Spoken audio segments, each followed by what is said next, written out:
Hi, I'm Elise Banks. Today I'm excited because we're going to talk about judging, criticizing, blaming others. We all do it. We are not all innocent little angels here. So when you notice yourself pointing your finger at someone in blame, criticism, have a look at your hand. There's three fingers pointing back at you. That's right. We are our harshest critics. And that is a true story.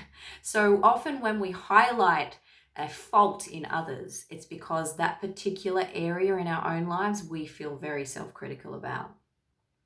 So this is one of the biggest reasons that people constantly judge, is because we don't like what we see in ourselves and it's projected outward.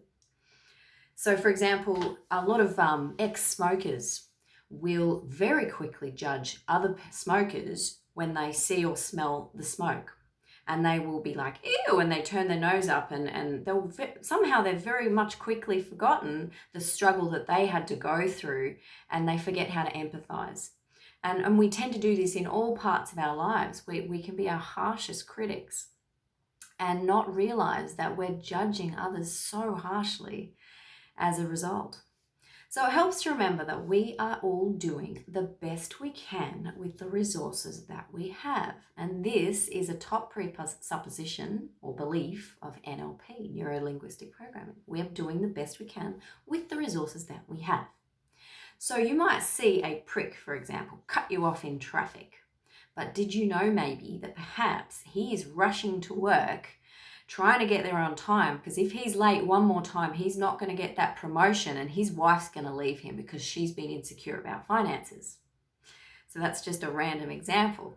We don't know what people are going through. And a lot of people have deep down pain, secret pain, that they're creating this misbehavior, this bad behavior as a result of. So you might not realize that we are surrounded by people who are going through struggles, and we forget to empathize. So learning how to stop judging is partly stop judging, but also learning how to be compassionate and empathize. And a fantastic technique I want to teach you right now this was from a Buddhist nun. Her name is Pema Chodron. She came up with a technique that you simply add 3 words to the end of any criticism or judgment or blame of others.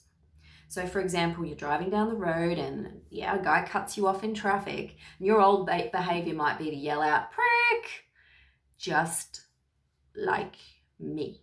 See how I've added 3 simple words to the end of that, and you just want to laugh. I mean, every time I add this to the end of a criticism or judgment, it's very disarming. It makes you chuckle. Because firstly, it lets a lot of tension off, because you realize that you're judging someone with the same behavior you have. You might have it in a different way, but it's just like me, like everybody, like a human. We're not perfect. And it also creates empathy. It makes you realize that you haven't been thinking from the other person's point of view. So a little bit of humor, letting off a bit of tension and creating empathy, that's great.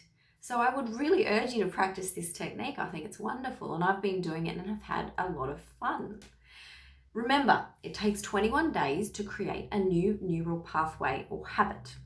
So practice this technique. I would urge you for a few weeks and see what happens. You will be able to create a lot more joy and resilience in your life. So why don't you practice today? Have a wonderful day, and remember, you are an amazing human, just like me. See ya.